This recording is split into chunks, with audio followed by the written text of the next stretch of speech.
जिसने जिंदगी में एक बार शिव महापुराण की कथा सुन ली तो वो पितरों को समझ जाएगा कि पितर है क्या। सारे लोकों में सबसे सुंदर लोक है पितर लोक। कारण क्या है? तुम्हारे यहां दिवाली साल में एक बार मनाई जाती है, देवलोक में दिवाली साल में एक बार मनाई जाती है, नाग दीपावली के दिन।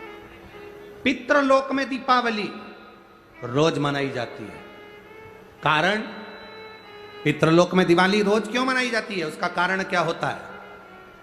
लक्ष्मी जी ने नारायण से पूछा, ब्रह्माणी ने ब्रह्मा जी से पूछा, इंद्राणी ने इंद्र से पूछा, एक बात बताओ, तुम दिन भर बैकुंठ में नहीं रहते हो नारायण, आप कहां चले जाते हो? भगवान विष्णु ने कहा, मैं बता नहीं सकता कि मैं दिन भर कहां जाता हूं। नहीं, आज तो आपको बताना पड़ेगा कि तुम दिन भर कहां जाते हो, तुम दिन भर रहते कहां हो, कहां पहुंच जाते हो दिन भर, आपको बताना पड़ेगा, ये आपको बोलना पड़ेगा। भगवान नारायण कहते हैं, मैं नहीं बता सकता। सुबह शाम घर पर आते हो, दिन भर गायब रहते हो, आखिर जाते क्या हो? पत्नी पति से क्यों ना पूछे? तुम भी अपने पति से पूछ सकती हो, क्यों दुकान तो 8 बजे बंद हो गई थी, 11 बजे आ रहे हो, कहां थे श्रीमान? पूछ सकती है, पत्नी का फर्ज है पूछना, और पूछना चाहिए भी, पूछना चाहिए, उसमें क्या दिक्कत है? पति को बताना भी चाहिए अपनी पत्नी को कि मैं वहां गया था तो मैं आते आते मंदिर होते हुआ आया तो ऐसा हुआ, तो पूरी पूरी बात बताओ कि ऐसा हुआ, बताना चाहिए। धर्म पत्नी को बताना चाहिए कि मैं गया था, ये काम था, वो काम था। लक्ष्मी जी ने पूछा, तुम दिन भर कहां रहते हो? भगवान विष्णु ने कहा, मैं बता नहीं सकता। बताना पड़ेगा। तब नारायण ने कहा, फिर नारायण बोले, नारायण ने कहा कि देखो लक्ष्मी, बात ऐसी है कि पितृलोक इतना सुंदर लोक है, इतना सुंदर लोक है कि जहां जितने पितर निवास करते हैं उनके घर का कोई व्यक्ति अगर कथा सुनने जाता है, मंदिर जाता है, अगरबत्ती लगाता है, दिया लगाता है, या पूजन आराधना करता है, या भूलवश भी कहीं भगवान की कथा में जाकर बैठ जाता है, जितनी देर उसके घर का व्यक्ति कथा में बैठता है, नारायण कहते हैं उतनी देर मैं उसके घर के पितरों के कंधे पर हाथ रखकर कथा को श्रवण करता हूं।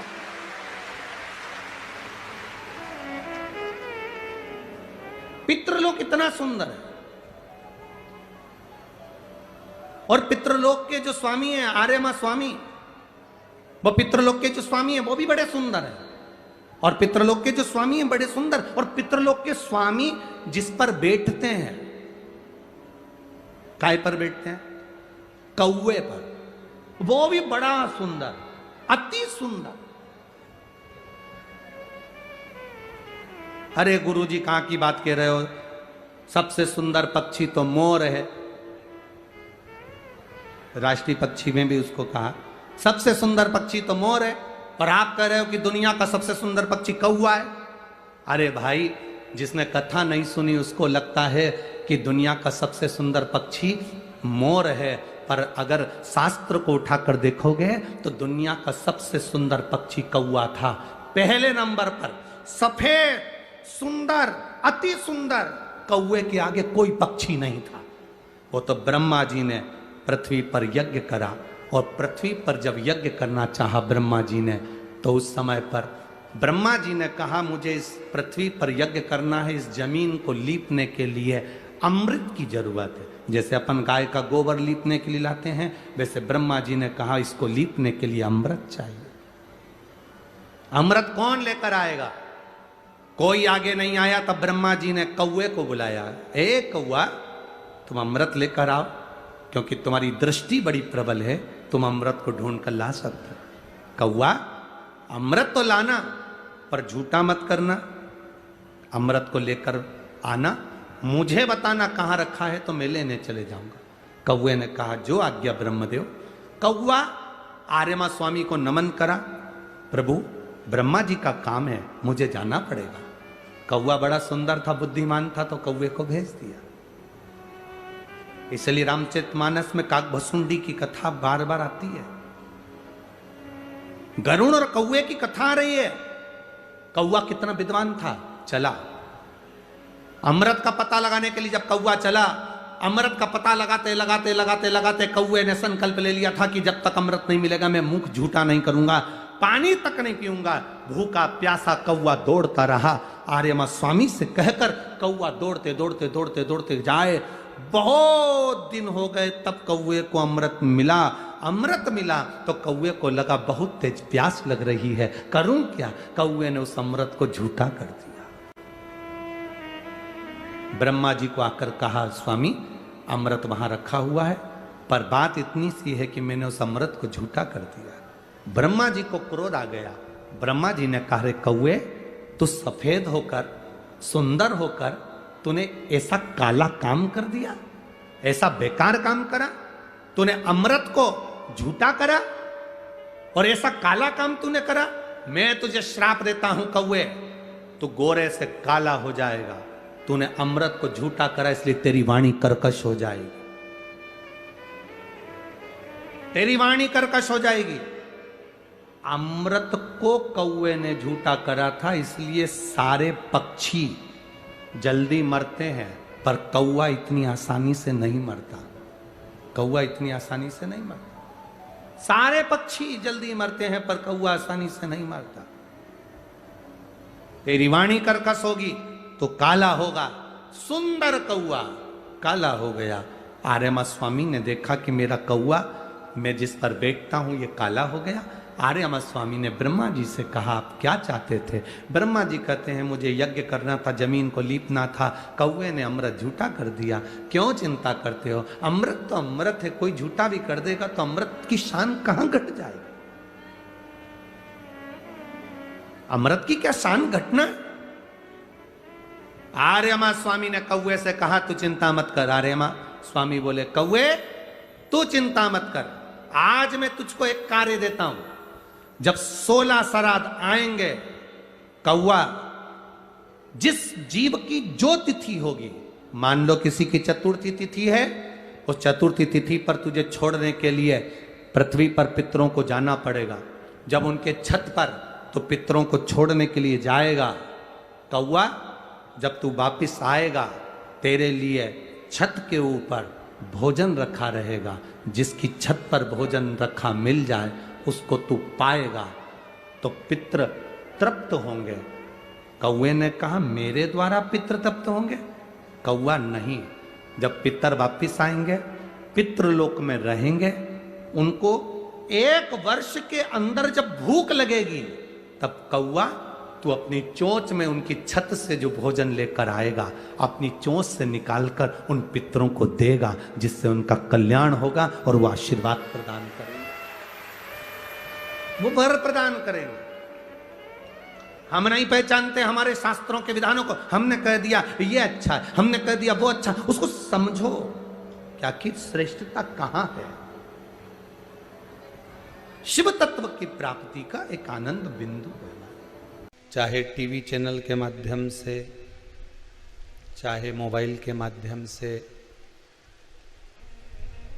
चाहे इस कुबेरेश्वर धाम में बैठकर आप इस पावन कथा को जो श्रवण कर रहे हैं, मेरा भूत भावन भूतेश्वर, मेरा ओघड़दानी कुबेर भंडारी आपकी मनवांचित कामनाओं को, मन में जो भाव हैं आपके, जिसके लिए आप कथा सुन रहे हैं, आपकी मनवांचित कामनाओं को, मनोकामना को मेरा कुबेर भंडारी शीघ्र अतिशीघ्र पूर्ण करे और आप ऐसे ही भगवान की कथा को अविरल श्रवण करते रहें।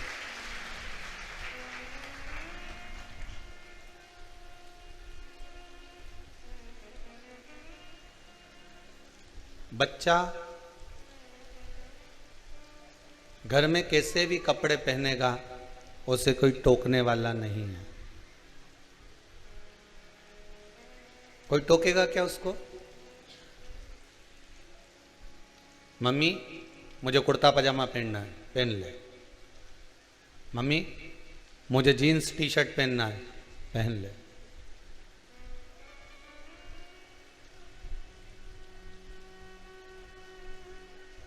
बच्चा घर में कैसे भी कपड़े पहनेगा चल जाएगा, पर वो बच्चा कैसे भी कपड़े पहन के स्कूल जाएगा तो चलेगा?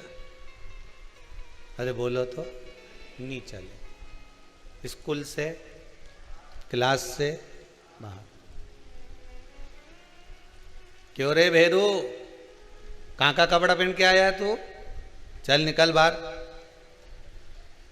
तेरे से किया था ना कि ड्रेस पहन के आना, जो क्लास की ड्रेस है, स्कूल की जो ड्रेस है वो पहन कर आना, और तू वो ड्रेस पहन कर नहीं आया और हर कोई सा कपड़ा पहन कर आ गया। चल निकल यहां से। सर बाद में पहन आऊंगा। नहीं, अभी जा।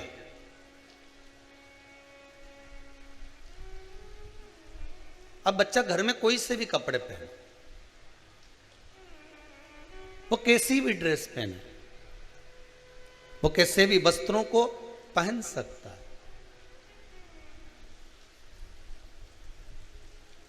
उसको कोई टोकने वाला नहीं होता, उसको कोई रोकने वाला नहीं होता। पर वही बच्चा जब क्लास में, स्कूल में बिना यूनिफॉर्म के, बिना ड्रेस के जाता है तो उसको क्लास से बाहर जम के बोलो कर दिया जाता है। तुम ड्रेस पहनकर नहीं आए हो, चलो बाहर जाओ। हर स्कूल की एक ड्रेस होती है, कहीं सफेद, कहीं पीली, कहीं लाल, कहीं खाकी, कोई ड्रेस हर कलर की सबकी स्कूलों की होती। चलो बाहर निकल जाओ यहां से, ड्रेस में नहीं आए हो। अब ड्रेस पहनकर नहीं गए तो क्लास से बाहर निकाल दिया जाता है। भक्ति कर कर भगवान के पास नहीं गए तो उसकी क्लास से भी बाहर निकाल दिया जाता है। निकल जाओ यहां से।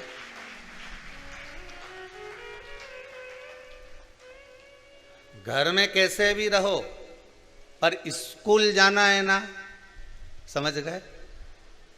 वही देव अधिदेव महादेव के दरवाजे पर जाना है, बैकुंठ जाना है, गौलोक धाम जाना है, राम के दरवाजे पर जाना है, भगवान के दरवाजे पर जाना है, तो वहां भी ड्रेस पहनना पड़ेगा। बस अंतर इतना है कि यहाँ जो ड्रेस चलती है वो कपड़े की चलती है, वहां जो ड्रेस चलती है वो भक्ति की चलती है। कि कौन सी भक्ति को धारण कर कर तू मेरी क्लास में आया है।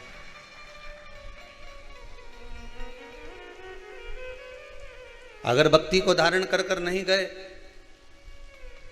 अगर ड्रेस पहन कर नहीं गए तो धक्के मारकर निकाल दिया जाएगा वहां से भी, क्लास से। चलो निकलो बाहर।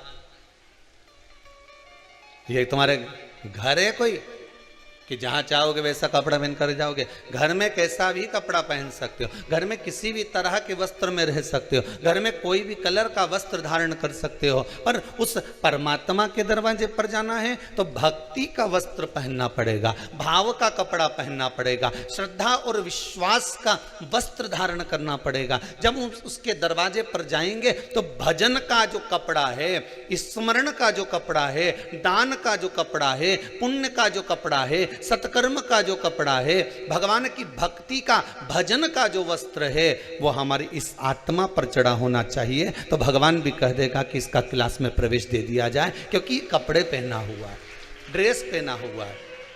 एक ड्रेस स्कूल में चलती है तो एक ड्रेस उसके दरवाजे पर भी चलती है।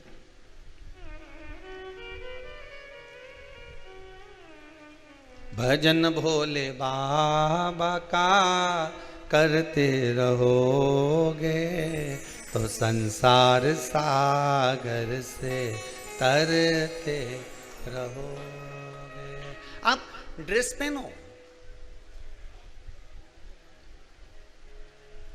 क्लास से बाहर नहीं निकलना है तो ड्रेस पहन कर जाना, नहीं तो कभी भी मुर्गा बना दिया जाएगा, कभी भी टेबल पे खड़ा कर दिया जाएगा, कभी भी दरवाजे से क्लास से बाहर निकाल दिया जाएगा। ड्रेस पहनना जरूरी होता है। उसी तरह उस परमात्मा से मिलने के लिए इस आत्मा पर एक ड्रेस पहनाना पड़ेगा। आत्मा की ड्रेस भगवान का भजन है। आत्मा की ड्रेस भगवत भजन है, आत्मा की ड्रेस भगवान शिव का गुणगान है, आत्मा की ड्रेस भगवान की भक्ति है। जिस भक्ति के बल पर हम परमात्मा के दरवाजे पर जाएंगे तो परमात्मा फिर अपनी क्लास से बाहर नहीं निकालेगा आपको। परमात्मा कहेगा ड्रेस पहन कर आया है, टाई भी लगाया हुआ है, जूते भी पहना हुआ है, मोजे भी पहना हुआ है और सारी यूनिफॉर्म, सारी ड्रेस बहुत बढ़िया पहना हुआ है, सारी ड्रेस उसकी अच्छी है, इसको बाहर नहीं निकालना, इसको तो भीतर रखना है।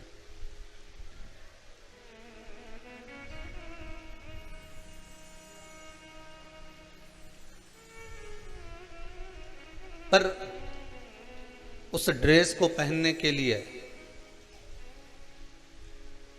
महाराज शिव महापुराण की कथा कहती है देव ऋषि नारद ने बड़ा प्रयास करा था इस ड्रेस को पहनने के लिए। कोई साधारण है?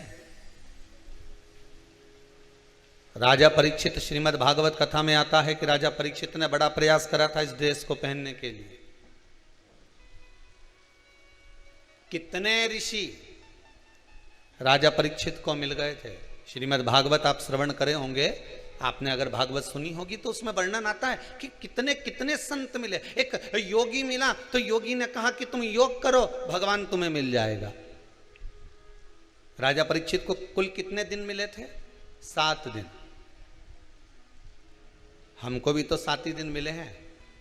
रविवार को जन्म हुआ, सोमवार को बड़े हुए, मंगलवार को ब्याह हुआ, बुधवार को बच्चे हुए, गुरुवार को बीमार पड़े, शुक्रवार को हॉस्पिटल गए, शनिवार को सीताराम हो गए।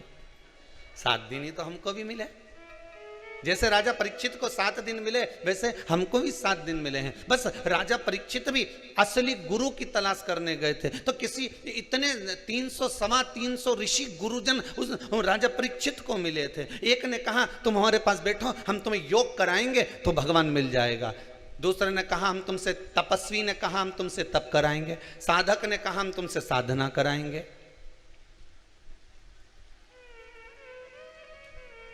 याज्ञिक ने कहा हम तुमसे यज्ञ करवाएंगे।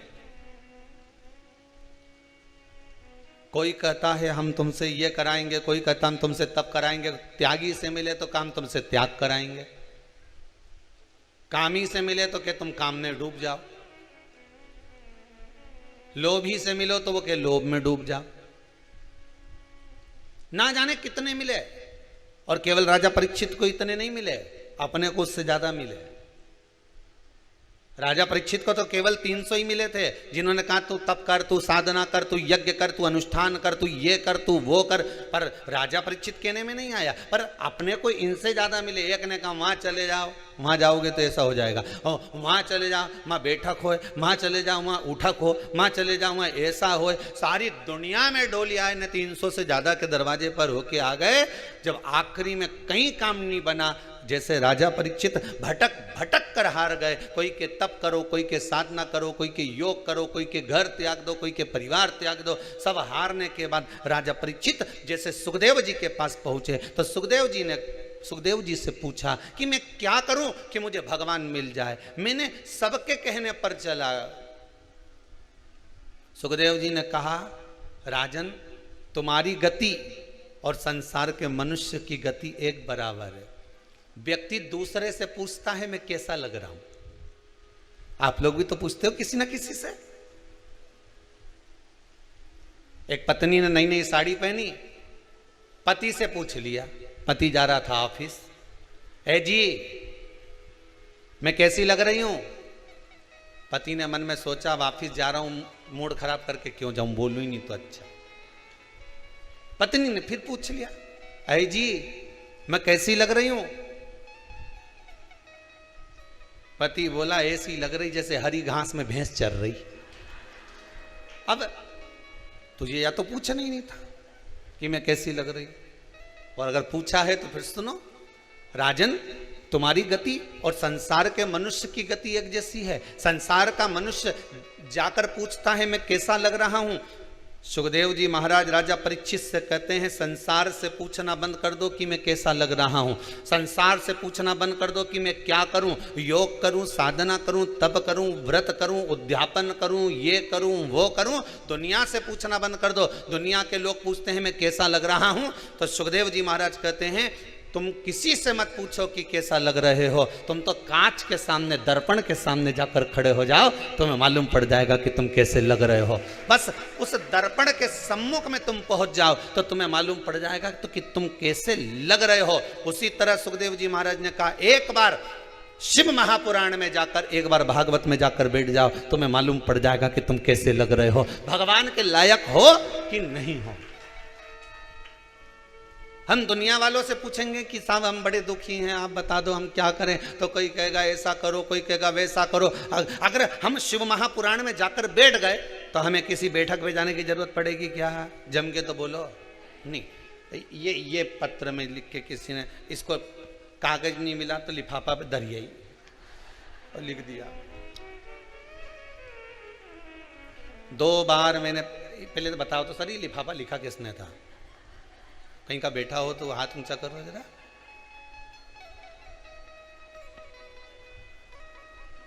हे किसने लिखा था ये? तो 2 बार मैंने पशुपति व्रत किया, भगवान ने ऐसी कृपा करी हमारा दोनों काम पूरा हो गया। किसने लिखा? अच्छा उधर खड़े आप ही ने लिखा है। बताएंगे आपके क्या क्या काम था? माइक देना जरा, पहुंचा ना भैया वहां तक, वो दरवाजा के पास पहुंचा दो, जल्दी जल्दी पहुंचा,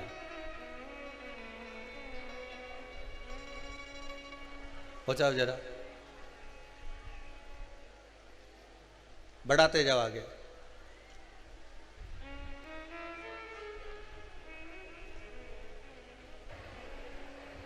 लिफाफा का आधा हिस्सा है, आधा कहां गया रे? राधे। हाँ बोलो दीदी। नमः शिवाय। नमः शिवाय। कहाँ से आए आप? मैं लखनऊ से आया हूँ। लखनऊ से आए हैं? लखनऊ में कहाँ से हैं आप? गोमती नगर से। गोमती नगर जी, से। जी, जी। बहुत बहुत धन्यवाद, आप आए, पानी आया, भगवान की बड़ी कृपा रही। जी जी जी जी। आपने लिखा है 2 बार मैंने पशुपति व्रत की है, आपको क्या क्या काम थे जो बाबा ने आपके पूरे कर दिए? मैं गुरुजी, मुझे किसी आंटी ने लिखने के लिए बोला था कि मैं चश्मा नहीं लाई हूँ, तो ये मेरा लिख दीजिए, यहीं पे है वो। जी जी। बाकी मैं तो पहली बार यहाँ पे आया हूँ और जी आपसे ही प्रेरित होके मैं दर्शन के बाबा लिए ने आपका मनोरथ पूर्ण करा ना? मैं तो पहली बार, मैं तो लगा हूँ, अभी तो नहीं पूरा हुआ, लेकिन हाँ मैं बाबा बस के ऐसे ही भक्ति में कृपा। लगा। ये आपने जो लिखा है पत्र के अंतर्गत, चौथे दिन मेरा काम हो गया था, बाबा ने आप पर जो कृपा करी है विराजमान हुई है। बहुत बहुत करुणा मेरा बाबा आप पर करता रहे, विराजे। और जितने लोग बारिश में बाहर खड़े हैं उनसे निवेदन है, अगर कहीं सूखी जगह आपको मिलती जाए तो आप बाबा की कृपा से कहीं ना कहीं बैठते जाएं। माना थोड़ा पानी जलवृष्टि है, पर आप लोग इधर उधर जहाँ भी खड़े हुए हैं, बाबा से प्रार्थना है कि आप लोग स्थान ग्रहण करें, जैसा जैसा समय आपको मिल जाए। बाबा से विनय बस यही है, आपका चित्त, आपकी वृत्ति, आपका मन भोलेनाथ जी के चरणारविंद में लगा रहे। एक बात आपसे कहें, एक निवेदन अगर आप स्वीकार करें कि पशुपति व्रत आप करें, मना नहीं है, खूब दिल से करें,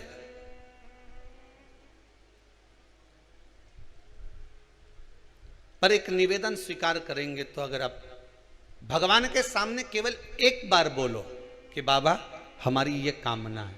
कारण क्या है? एक पत्नी पति से बार बार अगर किसी चीज की कामना करती है,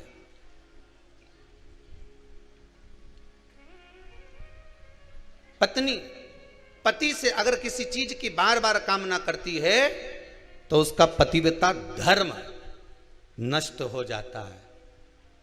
भक्त भगवान से बार बार अगर किसी चीज की कामना करता है तो उसका भक्ति का पथ नष्ट हो जाता है। हमें भगवान से ज्यादा नहीं मांगना, आपने जो मांगा बाबा पूरा करे। एक बार हमने मांग लिया, एक बार हमने पशुपति व्रत कर लिया, थोड़ा दिन रुको, फिर दूसरी बार करो। दूसरी आपने लिखा कि हमने एक बार कर लिया, दूसरी बार कर लिया, अर्थात बाबा करे आपकी मनोरथ पूर्ण, पर एक करने के बाद थोड़ा रुक जाओ, फिर दूसरी बार व्रत करो, फिर तीसरी बार करो, अच्छा लगेगा, बाबा को भी स्वीकृत होगा। बार बार नहीं मांग रहे, बार बार नहीं प्राप्त कर रहे, आप उस पशुपति व्रत का सुख अवश्य प्राप्त करें। शिव महापुराण की कथा कहती है उसके दरवाजे पर पहुंचने के लिए भक्ति की ड्रेस होना जरूरी है, भावों की ड्रेस होना जरूरी है।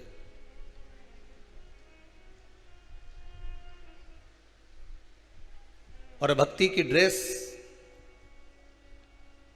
पहनकर जब हम उस परमात्मा के दरवाजे पर जाएंगे तो सुख का भान अवश्य उत्पन्न होगा, अवश्य उत्पन्न। और यदि उस भक्ति की ड्रेस पहनने के लिए सबसे मूल है कि उस परमात्मा के चौखट पर पहुंचना,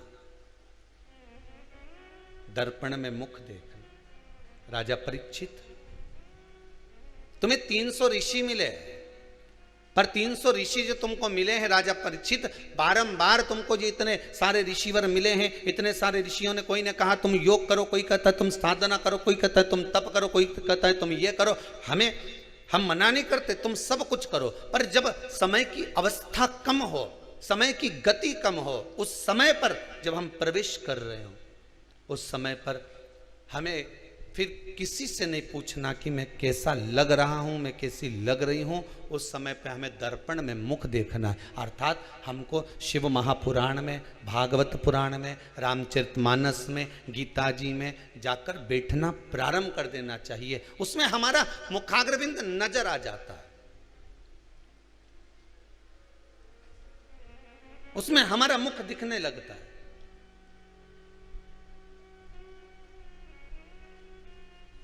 हम दुनिया के लोगों से पूछेंगे ना कि हम कैसे लग रहे हैं, तो वो कुछ ना कुछ खोट दिखा देगा, पर दर्पण आपको खोट दिखाएगा क्या? जम के तो बोलो, नहीं, दर्पण कभी खोट नहीं दिखाएगा। दर्पण आपका सात्विक जो स्वरूप है, आपका जो प्रतिबिंब है, वो दर्पण आपको सिद्ध कर देगा। शिव महापुराण देवर्षि नारद को भी दर्पण दिखा दिया, देवर्षि नारद को, कि नारद तेरे भीतर अहंकार आ गया, तेरे भीतर अहम जागृत हो गया, इसलिए तूने भगवान शंकर जी के सामने